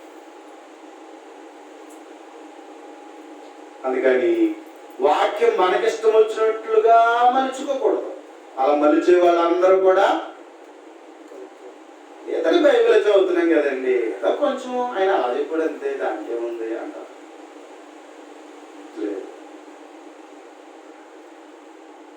లేదు. అందుకని సత్యవాక్యాన్ని సరిగా ఉపదేశించాలి, కానీ జాగ్రత్తగా గైకొనాలి. పౌలు గారు అంటున్నాడు, అనేకుల వల్ల అంటే అప్పటికే ఏం జరిగింది? కలిపి చెరుపుతున్నారు. అప్పటి నుంచే వాక్యంగా వినడానికి ఇష్టపడతలేదు. కాబట్టి ప్రియమైనటువంటి దేవుని వల్ల ఈరోజు నువ్వు బైబిల్ ఎలా చదువుతున్నావు, ఎలా వింటున్నావు ఒకసారి ఆలోచించుకో. ఈరోజు నువ్వు వింటున్నటువంటి బోధ ఏ విధంగా ఉన్నదో ఒకసారి ఆలోచించుకో. లేకపోతే ఒకటి చెప్తున్నాను, దేవుడు ఉన్నది ఉన్నట్టుగా వింటేనే పరలోకం తీసుకెళ్తాడు, లేకపోతే పరలోకానికి హక్కు లేదు. ఎందుకంటే దేవుడు అంత ప్రయారిటీ ఇచ్చాడు తన మాటకి. ఎందుకంటే దేవుడు అబద్ధమాడువాడు. కలిపారంటే అబద్ధమైపోతుంది, తీసివేసినా అబద్ధమైపోతుంది, కలిపినా అబద్ధమైపోతుంది, తీసివేసినా అబద్ధమైపోతుంది. అంటే ఉన్నదాన్ని తీసేసినట్టుగా. అంటే దేవుని మాటను ఏం చేసాం మనం? దేవుని మాటకి ఇవ్వాల్సిన గౌరవాన్ని ఇవ్వలేదు, ఘనతను ఇవ్వలేదు, మహిమని ఇవ్వలేదు, మనకి ఇష్టం వచ్చినట్టు కోరుకున్నాం అంటే ఆ మాటను తగ్గించినట్టే కదా. అందుకని ప్రియమైన వాళ్ళారా, నువ్వు దేవుని మాటను ఎంతగా గౌరవిస్తున్నావు దీన్ని బట్టి ఆలోచించు. అందుకని దేన్ని కలపకూడదు, తీసివేయకూడదు. ఉన్నది ఉన్నట్టుగా వాక్యాన్ని స్వీకరించాలి. అది ప్రతి ఒక్కరి బాధ్యత. పర్లేదండి పర్లేదండి పర్లేదండి అన్నావంటే ఇంక అయిపోయిందే, నువ్వు దూరం అవుతున్నావు అనే సంగతి గుర్తుపెట్టుకో. పర్లేదు పర్లేదు అంటే నువ్వేమైపోతున్నావు, దేవుడు చెప్పిన మాటకు విలువ ఇవ్వట్లేదు అనే విషయాన్ని గుర్తుపెట్టుకో. అది నీకు అనుకూలంగా కోరుకుంటున్నావు అనే సంగతి ఆలోచించు. నీకు అనుకూలంగా, నీకు ఇష్టం వచ్చిన నీ ఇష్టానికే చోటిస్తున్నావు అనే విషయాన్ని గుర్తుపెట్టుకో. అందుకని ప్రియమైన వాళ్ళారా, దేనిని కలపకూడదు, దేనిని తీసివేయకూడదు. మరలా సమూయేలు రెండో గ్రంథం మొదటి గ్రంథం, సమూయేలు మొదటి గ్రంథం 15వ అధ్యాయం. జాగ్రత్త వినండి, మాట పరిశీలించండి. సౌలు రాజు ఏం చేశాడు అన్నట్లయితే దేవుడు చెప్పాడు, సమూల నాశనము చేసేమన్నాడు. అమలేకీయులను ఏం చేయమన్నాడు? సమూల నాశనము చేయమని ఎవరు చెప్పారు? దేవుడు చెప్పాడు. మరి సౌలు రాజు ఏం చేశాడు? తన ఇష్ట ప్రకారంగా రాజును తీసుకొచ్చాడు, మనుషుల ఇష్ట ప్రకారంగా జంతువులను తీసుకొచ్చాడు. రెండు విషయాలు జరిగాయి. దేవుడు చెప్పిందేమో సమూల నాశనం చేసే, దేనిని బ్రతకనియొద్దు అని చెప్పాడు. కానీ సౌలు రాజు ఏం చేశాడంటే తన ఇష్ట ప్రకారంగా కొన్ని రాజును తీసుకొచ్చాడు, మనుషుల ఇష్ట ప్రకారంగా ఏం తీసుకొచ్చాడు? కొన్ని క్రొవ్విన జంతువులు తీసుకొచ్చాడు. తీసుకొచ్చి నేను బాగా చేసేసాను అనుకుంటున్నాడు, నేను బాగా చేసేసాను అనుకుంటున్నాడు. కానీ దేవుడు ఏం చెప్తున్నాడు? దేవుడు ఏం చెప్తున్నాడు? 15వ అధ్యాయంలో 22వ వచనం. సమూయేలు మొదటి గ్రంథం 15వ అధ్యాయం 22వ వచనం. అందుకు సమూయేలు తాను సెలవిచ్చిన ఆజ్ఞను ఒకడు గైకొనుట వలన యెహోవా సంతోషించినట్లు ఒకడు దహన బలులు అర్పించడం వలన ఆయన సంతోషించిన ఆలోచించు. బలులు అర్పించడం కంటే ఆజ్ఞలు గైకొనుటయు, పొట్టేలు కొవ్వు అర్పించడం కంటే మాట వినుటయు శ్రేష్టము. నువ్వు ఏదేదో చేస్తే దేవుడు సంతోషపడ్డావు, కానీ దేవుని మాట ప్రకారం ఎలా చేస్తున్నావు అనేది దేవుడు చూస్తాడు. అందులో నీ ఇష్ట ప్రకారం చేయకూడదు. దేవుని మాట వింటూ, దేవుని మాట చదువుతూ, దేవుడు చెప్పినట్లుగానే చెయ్యాలి. అందుకని దేవుని మాటను గైకొనట్లోనే దేవుడు సంతోషపడతాడు. కానీ ఇంకేం చేసినా ఆయన మాటను ఎలా చేస్తున్నావు అనేది చూస్తాడు. నువ్వు ఎలా వింటున్నావు, ఎలా అర్థం చేసుకుంటున్నావు, ఎలా దానికి విధేయత చూపుతున్నావు అనేది దేవుడు చూస్తాడు. ఇప్పుడు నిన్ను నన్ను అలాగే చూస్తున్నాడు. ఎందుకంటే వివేకము కలిగి దేవుని వెదికేవారు కలరేమో అని ఆయన ఆకాశం నుండి నరులను పరిశీలిస్తున్నాడు. ఏదో విధంగా వెంబడిస్తే ఆయన సంతోషపడతావు, ఏదో విధంగా వెతికితే ఆయన సంతోషపడతావు. వివేకం కలిగి ఉన్నాడు. కాబట్టి దేవుడు ఆజ్ఞాపించాడు సౌలు రాజుకి, కలపొద్దు, తీసివేయొద్దని దేవుడు చెప్పాడు. కానీ ఇక్కడ ఏం చేశాడు?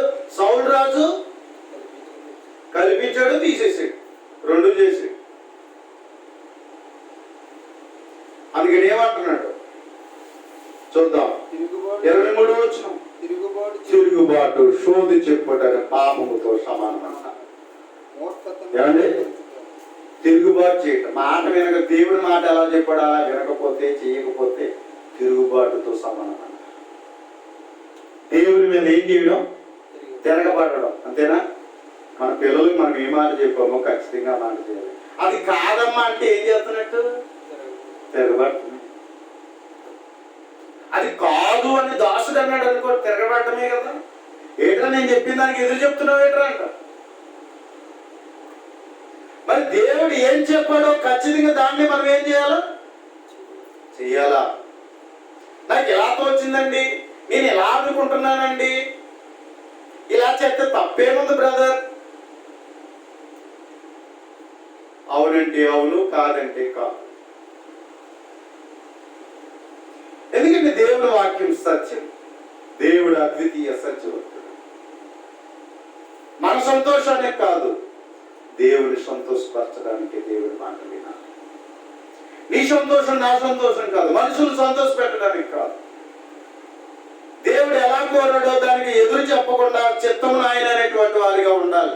ఒక రాజు చెప్తున్నప్పుడు సేవకుడు ఏం చేయాలా? జనులు ఏం చేయాలా? చిత్తము అని తల వచ్చేవారిగా ఉండాలి. కానీ దానికి ఎదురు చెప్తే శిరచ్ఛేదం అంటాడు అంతే రాజు. నాకు చెప్పడానికి ఎవరు అంటాడు అంతే. కనుక ప్రియమైనటువంటి దేవుని వాళ్ళారా, దేవుని మాట దగ్గరికి వచ్చినప్పుడు కూడా అదే విధమైనటువంటి భయం ఉండాలి, భక్తి ఉండాలి, విధేయత ఉండాలి, లోబడే స్వభావం ఉండాలి. అంతే తప్ప మన ఇష్టం. కాబట్టి సౌలు రాజే, కానీ ఎవరి మాట వినాలి? దేవుని మాట వినాలి. కానీ ఇతను ఏం చేశాడు? తను చేసిన దాన్ని బట్టి ఏం చేశాడు అన్నాడు? తిరుగుబాటు చేశాడు అన్నాడు. సోది చెప్పుటనే పాపముతో సమానం. మూర్ఖత్వం అగుపరచడం. మూర్ఖత్వం అంటే ఏంటి?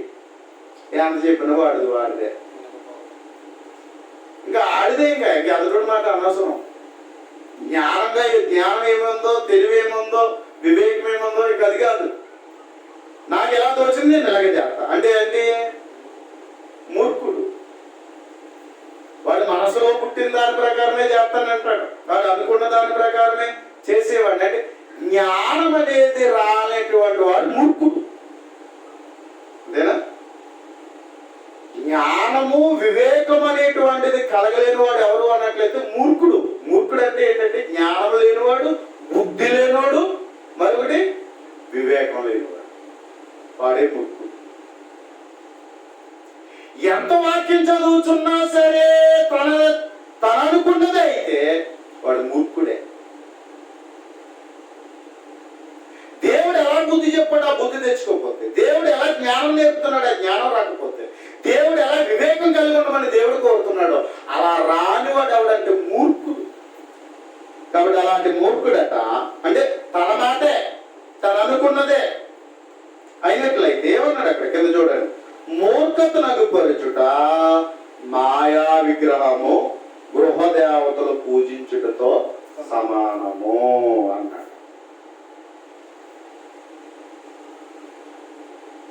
ఇంకా విగ్రహారాధకుడే, కనిపించని విగ్రహారాధన చేస్తున్నటువంటి బైబిల్ చదువుతున్న దేవుడి సన్నిధికి వస్తున్నా, వాడిది వాడే కాబట్టి వాడు విగ్రహారాధన చేసినటువంటి వాడు. అందుకని వాక్యం విన్నప్పుడు చాలా జాగ్రత్తగా చదవాలి, చాలా జాగ్రత్తగా వినాలి. అది దేవుని మాట అని, దేవుని చిత్తం ఏమై ఉన్నది అనేటువంటి రీతిలో గైకొనేవాడిగా ఉండాలి. కానీ మన ఇష్టం తెచ్చి మనం అక్కడ పెడితే, ఎందుకంటే దేవుడు సర్వజ్ఞానం కలిగిన వాడు. దేవుడు సర్వజ్ఞానం కలిగిన వాడు. ఆయన చెప్పడానికి మనం అయిపోతున్నాం. ఆయన సర్వజ్ఞానం కలిగిన వాడు కాబట్టి ఆయన ఏం చెప్పాడు, ఆయన ఏం కోరుకున్నాడు అదే చెయ్యి. దాన్ని మించి హద్దులు దాటుకో. ఒకవేళ చేస్తే అది ఆజ్ఞాతిక్రమమే, అది ఆజ్ఞాతిక్రమమే. చేస్తే తప్పేమని బ్రదర్, దేవుడు అంగీకరించడంటాడా అంటాడు. లే, దేవుడు చెప్పిన దానికి ఎదురాడడానికి నువ్వెవరో, ఎదురు చెప్పడానికి నువ్వెవరో? నరమాత్రుడు నువ్వు. ఆయన చెప్పిన దానికి భయపడి వణికి చిత్తము నాయనని చేసేవాడిగా ఉండాలి. కానీ అందులో కూడా నువ్వు దేవుడు చెప్పిన దాంట్లో కూడా నీ ఇష్టాన్ని ఒకవేళ అన్నట్లయితే ఆయన అంగీకరించేవాడు కాదు. ఈ విషయంలో చూడండి చెప్తున్నాడుగా, రేపు అంగీకరించాడా? ఇక నువ్వు రాజుగా ఉండడానికి ఆ రోడ్డు కనుక ఏం చేయడంటే. దేవుని మాట దగ్గర చాలా జాగ్రత్త ఉండాలి, బైబుల్ దగ్గర చాలా జాగ్రత్త ఉండాలి. మన ఇష్టం చెల్లుబాటు అయిపోద్ది అనుకుంటున్నారు చాలా మంది. కుదరదు. దేవుని దగ్గరికి వచ్చిన తర్వాత దేవుని ఇష్టమే. ఆయన అధికారానికి లోబడాలి. ఆయన ఆజ్ఞాపిస్తున్నాడు. ఆయన ఆజ్ఞకు చిత్తమును ఆయన అని చెప్పేవారుగా ఉండాలి. కానీ ఇక నేను ఎలా ఎలా కాదు, నేను ఎలా చేస్తానంటే no? అది కుదరదు. కనుక ప్రియమైన వాళ్ళ ఇంకేమన్నాడో చూడండి. సామెతల గ్రంథం కొద్దాం. సామెతల గ్రంథం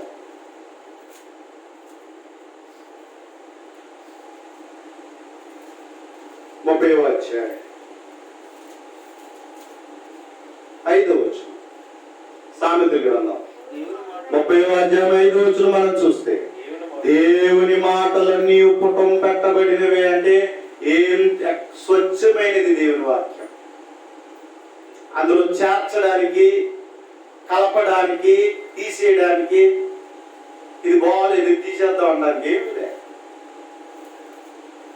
ఇలా ఇంకా ఎలా చేస్తే బాగుంటుంది ఏమని కూడా లేదు. ఎందుకంటే పుటము పెట్టబడినవే, దేవుని మాటలన్నీ పుటము పెట్టబడినవే. ఆయన ఆశ్రయించు వారికి ఆయన కేడు, ఆయన ఆశ్రయించు వారికి ఆయన కేడు. కాబట్టి ఆయన మాటలతో ఏమీయు చేర్చకుము, ఏమీయు చేర్చకుము, ఏమీయు చేర్చకుము. ఆయన నిన్ను గద్దించునేమో, ఆయన నిన్ను గద్దించునేమో. ఆయన మాటలతో ఏమీ చేర్చకు. ఒకవేళ చేరిస్తే ఏం చేస్తాడట? దేవుడు గద్దిస్తాడట. ఊరుకోడైనా గద్దిస్తాడట. ఇంకేమన్నాడు? ఒకవేళ అలా చేర్చినట్లయితే ఏమైపోతా ఉంటాం మనం? అబద్ధికులు. ఏమైపోతాము? అబద్ధికులు. లేదు బ్రదర్ అనేవాళ్ళు చాలా మంది ఉన్నారు. దానికేముంది బ్రదర్ అనేవాళ్ళు చాలా మంది ఉన్నారు. కానీ ఇక్కడ చెప్తుంది, ఏమైనా కలిపితే తీసేస్తే ఏమైపోతాం? అబద్ధికులమైపోతాం. అబద్ధికులు అందరూ అగ్నిగుండంలో పాల్గొంటారు. దేవుని మాటను ఉన్నది ఉన్నట్టుగా బోధించలేని వాడు అందరూ అబద్ధికులే, వాళ్ళు వేషధారులే, కపట భక్తులే అని దేవుని గ్రంథం చెప్తున్నాడు. అందుకని చాలా జాగ్రత్తగా ఉండాలి దేవుని వాక్యం దగ్గర. కనుక ప్రియమైనటువంటి దేవుని వాళ్ళారా, పౌలు గారు అంటున్నాడు కదా, ఏమంటున్నాడు? కలిపి చెరిపేడు వలె, అనేకుల వలె మేములే. దేవుడు ఎలాగైతే సత్యాన్ని కోరుతున్నాడో, సత్యాన్ని బోధించమంటున్నాడో, ఆయన మాట ఉన్నది ఉన్నట్టుగా ప్రకటించేవాళ్ళు మేము. మాకు అనుకూలంగా వాక్యాన్ని కల్పించుకునే వాళ్ళం కాదు మేము. కాబట్టి ఏమన్నాడు అన్నట్లయితే, మేము దేవుని వాక్యమును కలిపి చెరిపేడు అనేకుల వలె ఉండక. ఉండక ఎలా ఉన్నారట? నిష్కాపట్యం, కపటమైన తీరులో ఉండకూడదట. దేవుని వాక్యం దగ్గర నిష్కాపట్యంగా ఉండాలట. నిష్కాపట్యంగా ఉండాలట. నిష్కాపట్యము గలవారమును దేవుని వల్ల నియమింపబడిన వారమై ఉండి క్రీస్తునందు దేవుని ఎదుట బోధించుచున్నాము. క్రీస్తునందు దేవుని ఎదుట బోధించుచున్నాము అంటే ఎవరిని మెప్పించడానికి, ఎవరిని మహిమపరచడానికి. కాబట్టి కొన్నిసార్లు మనం అతిశయాలకు పోయి తప్పులు చేస్తున్నాం.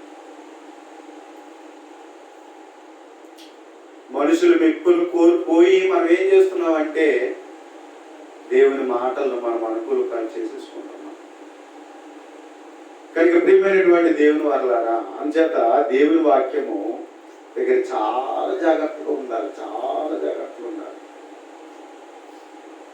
దేవుని వాక్యం బోధిస్తున్నప్పుడు దేవుడు కోరుతున్న సత్యాన్ని బోధిస్తున్నానా లేదా, అట్టి రీతిలోనే సంఘంగా మనం ఉన్నామా లేదా, కార్యక్రమాలు నడిపించుకుంటున్నామా లేదా అనేటువంటి ప్రతిదీ మనం ఆలోచించాలి.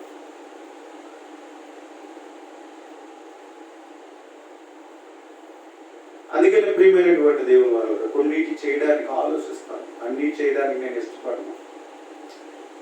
వాక్యానుసారంగా ఉందా లేదా అనేటువంటిది ఆలోచన చేస్తాను, అంతే తప్ప మనుషులకు నచ్చిందని నేను చేయను. నాకు భయం పడుతుంది. కాబట్టి మనుషులు నచ్చినట్లుగా నేను చేయడానికి ఇష్టపడను. ఎందుకంటే దేవుని వాక్యం ఉన్నది ఉన్నట్టుగా బోధించాలి. బోధించకపోతే అబద్ధకుని అయిపోతాను, జరిగించకపోతే దేవుడు నన్ను గర్దిస్తాడు, దేవుడు నన్ను లెక్క అడుగుతాడు. అందుకని ప్రతిదీ దేవుని వాక్యానుసారమైనటువంటి రీతిలో ఉండేటట్లుగా బాగా జాగ్రత్త పడాలి. ఎందుకంటే నేను మనుషులను సంతోషపెట్టేవాడిని అయితే క్రీస్తు దాసుడను కాకయ్యపోదును అన్నాడు.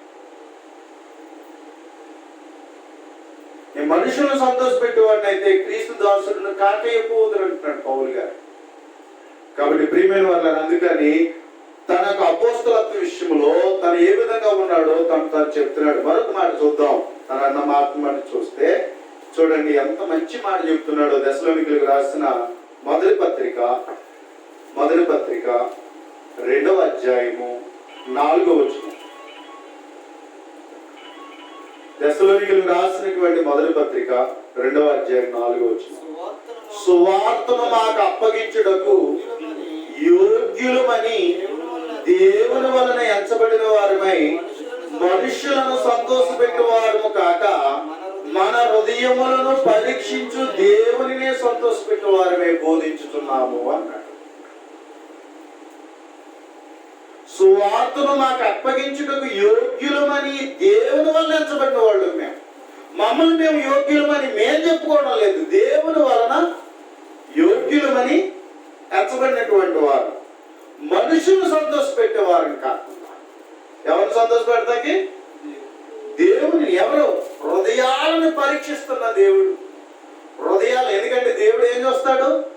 హృదయాలు పరిశీలిస్తాడు. మనసులో పెట్టుకుని బయటకు వచ్చేసేది కాదు పరిచయం.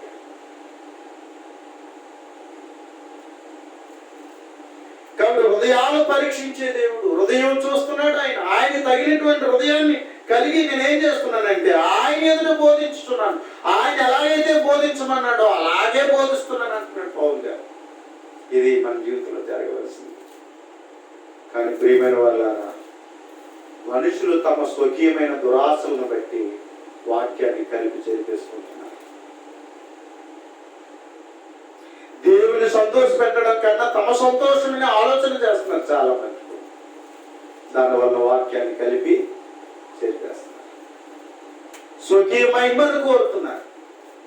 కాబట్టి ఇటువంటి కారణాల వల్ల ఏం జరుగుతున్నట్లయితే వాక్యము కలిపి చేర్పడుతుంది. కాబట్టి ఆదిమ సంఘంలో మనం చూసినట్లయితే ఏం జరిగిందట? ఎలాంటి పరిస్థితులు వచ్చినాయి అన్నాడు. తిమోతికి రాసిన మొదటి పత్రికలో తిమోతితో చెప్తున్నాడు. తిమోతికి రాసిన మొదటి పత్రిక 1వ అధ్యాయం 3-4 వచనాలు. తిమోతికి రాసిన మొదటి పత్రిక 1వ అధ్యాయం 3-4 వచనాలు మనం చూస్తే ఏమన్నాడు చూడండి. నేను మాసిదోనియాకు వెళ్ళుచుండగా సత్యమునకు భిన్నమైన బోధ చేయవద్దని.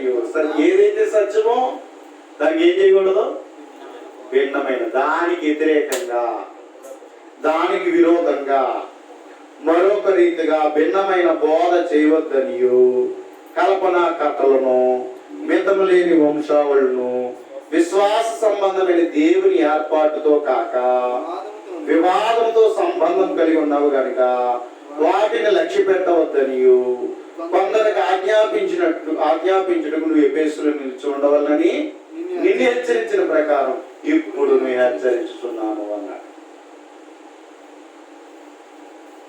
సత్యానికి భిన్నమైన బోధ చేయకూడదు, ఏది కూడా కల్పించకూడదనే హెచ్చరికలు ఇవ్వబడినటువంటి రీతిని మనం చూస్తూ ఉన్నాం. తీతుకు రాసిన పత్రికలో 2వ అధ్యాయంలో, తీతుకు రాసిన పత్రిక 2వ అధ్యాయంలో 15వ వచనం చూస్తే, తీతుకు రాసిన పత్రిక 2వ అధ్యాయం 10, వీటిని గురించి బోధించుచు హెచ్చరించుచు సంపూర్ణ అధికారముతో దుర్బోధను ఖండించుచు నుండుకు నిన్నెవరిని తునీకరింపని. వీటి గురించి బోధించు. సంఘంలో ఏదైతే సత్యానికి విరుద్ధంగా ఉన్నాయో, కలిపి చేర్పడానికి ఏవైతే ఉన్నావో వాటిని ఏం చేయాలంటే వీటిని గురించి బోధించుచు, వాక్యం ఉన్నది ఉన్నట్టుగా బోధించుచు, హెచ్చరించుచు సంపూర్ణ అధికారంతో దుర్బోధన ఏం చేయాలట? ఖండించాలి. యాక్సెప్ట్ చేయకూడదు, దాన్ని అంగీకరించకూడదు. దుర్బోధన ఖండించుచు నిన్నెవ్వరిని తృణీకరింపనీయకము. అంత జాగ్రత్తగా ఉండాలట సువార్తికుడు. తనను గురించి, తన బోధన గురించి జాగ్రత్త కలిగి ఉండాలట బోధకుడు. పౌలు గారు హెచ్చరిస్తున్నాడు. నిన్ను గురించి, నీ బోధన గురించి జాగ్రత్త కలిగి ఉన్నాడు తిమోతితో. నువ్వు బోధిస్తున్నా నువ్వు జాగ్రత్తగా ఉండాలి, నీ బోధ జాగ్రత్తగా ఉండాలి అని చెప్పాడు. అంత హెచ్చరికిచ్చి ఇంకేం చెప్పుకొచ్చాడు వచ్చాడంటే, చూడండి మరొక మాట చూపిస్తాను పరిశుద్ధ గ్రంథంలో 6వ అధ్యాయం 3వ వచనం, తిమోతికి రాసిన మొదటి పత్రిక 6వ అధ్యాయం 3వ వచనం. ఎవడైనా మన ప్రభు అయిన యేసు క్రీస్తు యొక్క హితవాక్యం, హితవాక్యం అంటే ఆరోగ్యకరమైన బోధ, ఆరోగ్యకరమైన బోధ. ఎవడైనను మన ప్రభు అయిన యేసు క్రీస్తు యొక్క హితవాక్యములను దైవభక్తికి అనుగుణ్యమైన బోధన అంగీకరింపక భిన్నమైన బోధ ఉపదేశించిన యెడల వాడు ఏమి ఎరుగక, వాడు ఏమి తెలియదట. అట్టోడికి ఏం తెలియదు, ఏమీ తెలియదు కదా. వాడు ఏమీ ఎరుగక తర్కాల గురించి, వాగ్వాదాల గురించి అర్థంగా ప్రయాసపడుచు గర్వాంతుడు. వీటి మూలంగా ఏమొస్తుంది? అసూయ, కలహము, దూషణలు, దురాత్మానములు, చెడిపోయిన మనసు కలిగి సత్యహీనులై దైవభక్తి లాభసాధనంగా చేసుకుంటారు. మనుషుల వ్యర్థ వివాదములను కలుగుతున్నవి అని చెప్పుకొచ్చారు. అంటే బోధ మారితే ఎలాంటి పరిస్థితికి వెళ్ళిపోతుందో చూడండి. ఇస్కరియోతు యోధా ఉన్నాడు, యేసుప్రభు బోధ ఎక్కలేదు, కానీ ఏం కలిగి ఉన్నాడు? దానాపేక్ష కలిగి ఉన్నాడు. చివరికి ఏం చేయడు? ప్రభునే అమ్మేసి. అంతే కదా. బోధ ఎక్కలేడు, సత్యమైన బోధ ఎక్కలేనాడు ప్రభువుని కలిగి ఉండడం, ప్రభుత్వం ఉండడం, ప్రభువునే అమ్మేస్తాడు. జాగ్రత్త. అందుకని ప్రియమైనటువంటి సోదరి సహోదరులారా, ప్రభు అని పిలిచి ప్రతి ఒక్కరు ఉన్నారు, కానీ ప్రభు నీ పేరు ఇది చేసాం అది చేసాం అని చెప్పే వాళ్ళు ఉన్నారు. కానీ అది దేవుని చిత్తం కాకపోతే, అది దేవుని చిత్తానుసారం కాకపోతే దేవుడు వారిని రానివ్వడం. ఏదైతే ప్రభు నమ్ముకున్నాం కదండి అంటారు, కానీ దేవుని చిత్తానుసారంగా లేకపోతే దేవుడు ఒప్పుకునేవాడు కాదు. అందుకని ప్రియమైన వాళ్ళారా, బైబుల్ చదివేటువంటి వారందరూ కూడా ఎలా చదవాలి? బైబిల్ని సత్యంగా చదవాలి. ఉన్నది ఉన్నట్టుగా బైబిల్ని చదవాలి. విన్నవాళ్ళు అలాగే వినాలి, బోధించేవాళ్ళు అలాగే బోధించాలి. అదే దేవుడు అంగీకరిస్తాడు. అలా లేని దానిని దేవుడు తునీకరిస్తాడు, దేవుడు తునీకరిస్తాడు. కాబట్టి ప్రియమైనటువంటి దేవుడు వాళ్ళారా, మరి రోజు నువ్వు బైబిల్ ఎలా చదువుతున్నావు? ఎలా కైకొంటున్నావు? బోధించే బోధ నువ్వు ఎలా పరిశీలిస్తున్నావు? సత్యమైన వాక్యాన్ని వింటున్నావా? ప్రతిదీ సత్యం అనుకుంటున్నావా? పరిశీలించే వాళ్ళకే సత్యం తెలుస్తుంది, పరిశీలన చేయని వాళ్ళకి ఏం తెలియదు, సత్యం తెలియదు. పైపైన చూస్తే అన్ని బాగుంటాయి, పైపైన చూస్తే అన్ని బాగుంటాయి, పరిశీలిస్తే మంచిదేదో తెలుస్తుంది. మంచి ఏదో తెలియాలంటే, నిజమైనది ఏంటో తెలియాలంటే పరిశ్రమ చేయాలి.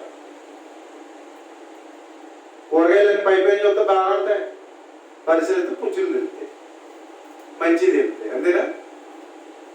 మనం అలా చేయకుండా ఉన్నాం అనుకోండి, ఏమవుతుంది? అన్ని బాగా ఇంటికి వెళ్తుంది, తెలుస్తుంది. అలాగే ప్రియమైనటువంటి దేవుడు, అందుకే దేవుడు ఏమన్నాడు? యెహోవా గ్రంథమును పరిశీలించి చదువుకునుడి. యెహోవా గ్రంథమును పరిశీలించి చదువుకుని. కాబట్టి ప్రియమైనటువంటి దేవుడు వాళ్ళారా, కాకమ్మ కథలు చెప్పుకొని మనకు అనుకూలంగా బోధించుకుని మనం వెళ్ళిపోయే వాళ్ళకి ఉండకూడదు. వాక్యాన్ని ఉన్నది ఉన్నట్టుగా చదివి, ఉన్నది ఉన్నట్టుగా విని, అటు వాక్యమునందు నిలబడి మన జీవితాన్ని ఆశీర్వాదకరంగా చేసుకోవడం మన బాధ్యత. మోసపోవద్దు సుమా, దేవుడు చెప్తున్నాడు. మోసపోయేవారిగా ఉండకూడదని హెచ్చరిస్తున్నాడు. అందుకని అపోస్తులైనటువంటి పౌలు మోసగాడని ముద్రేస్తే, నేను మోసగాడిని కాదు, అనేకుల వలె కలిపి చెరిపేడి బోధకుడు కాదు, నేను అలాంటి కాదు. ఎలాంటి నిష్కాపట్యము కలిగిన వాడిని, నిష్కాపట్యము కలిగి ఏ విధమైన కపటము లేని వాడిని, ఏ విధమైన మోసము లేని వాడిని నేను ఎలా బోధిస్తున్నాను అని చెప్తున్నాడు అన్నట్లయితే ప్రియమైన వారులారా, తను రుజువు చేసుకుంటున్నాడు. ఏమని రుజువు చేసుకున్నాడు అన్నట్లయితే, ఇదిగో దేవుని వాక్యం కలిపి జరిపాడు, అనేకుల వలె ఉండక నిష్కాపట్యము గలవారు దేవుని వలన నియమింపబడిన వారము ఉండి క్రీస్తు నందు దేవుని ఎదుట బోధించున్నాం. బోధ దేవునికి అనుకూలంగా ఉందా లేదా అని, క్రీస్తు ప్రభు చెప్పినట్టుగా ఉందా లేదని ఎప్పటికప్పుడు పరిశీలించుకుంటూ ఆ వాక్యాన్ని ప్రకటిస్తున్నారు వాళ్ళు. అందుకని ఎప్పుడు కూడా మనుషుల మెప్పును ఆశించలేదండి వాళ్ళు, దేవుని చేత మెప్పు పొందేటట్లుగా వారు పనిచేశారు. కనుక ప్రియమైనటువంటి సోదరి సహోదరులారా, ఈ రాత్రికాల సమయంలో మాటలు వింటున్న నువ్వు నేను కూడా ఒకసారి మనం పరిశీలించుకున్నాం. మా కోసం కాదు, వాక్యానికి న్యాయం చేయండి, దేవుడికి న్యాయం చేయండి, దేవుడు కోరుకున్నట్లుగా దేవుని చిత్తానుసారంగా ఉండేటట్లుగా ప్రయాసపడండి. కాబట్టి మీ నుండి మేము ఏదో ఆశించి ఏదో మేము బ్రతకాలనే ఉద్దేశంతో మేము దేవుని పని చేయట్లేదు. దేవునికి తగినట్లుగా దేవుని పని ఉండాలని ఉద్దేశంతోనే మా వంతు మేము ప్రయాసపడుతున్నాం. కాబట్టి వాక్యాన్ని జాగ్రత్తగా పరిశీలించండి. ఆ మొదటి శతాబ్ద సంఘం ఎలా ఉందో ఈరోజు మనము కూడా అట్టి సంఘముగా ఉండేటట్లుగా ప్రతి ఒక్కరు జాగ్రత్త పడదాం. మోసపోయిన ఏ విధమైన కల్తీ లేని స్వచ్ఛమైన దేవుడు కోరినటువంటి రీతిలో నిష్కాపట్యమైనటువంటి విధానాన్ని, దేవుడు కోరుతున్న సత్యాన్ని నిలబెడదాం, అందులో నిలబడదాం, పోరాడదాం, నమ్మకంగా సాగిపోదాం. మన తర్వాత మన తరానికి అందిద్దాం. అట్టి నమ్మకమైన పనిని కొనసాగిద్దాం. శ్రద్ధని మీ అందరికీ హృదయపూర్వక వందనాలు.